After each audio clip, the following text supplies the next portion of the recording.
Gekwentị o nwekwa ife pela na-ekwu maka wedding ọchị ime. Ọ sịrị na ọ bụrụ na emere gị invite na ọ bụrụ na enyere gị invite card ga-abịakwana. Ịghọtago? Ka afọ disgrace gị. Ọ sịrị gị na DSS nọ there na polisi nọ there na amị nọ there na ife niile nọ n'ebe anwa on Saturday. Ya na ọ bụrụ na emere gị invite na that pela wedding abịakwana no come maka disgracing.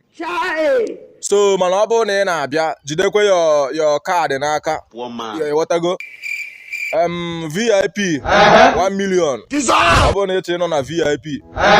Ọ bụrụ na ọ n'ọnụ gate ka ị ga-anọrọ. Ịghọtago? Ị nọ n'ọnụ gate na-enyo 200,000. Ịbata inside echi ịtụkwu oche. Ọ bụrụ oche ewebere ọgọdọ ka ị chọrọ ịtụkwu na ya 500,000.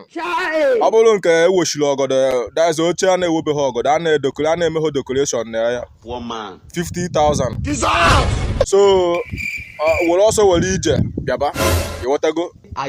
Bịaba ọsịsọ biko bịa gbaa ya tiketi now mgbe chance ka dị before ya bụ ihe emebe ka ọ bụrụ ya kpam.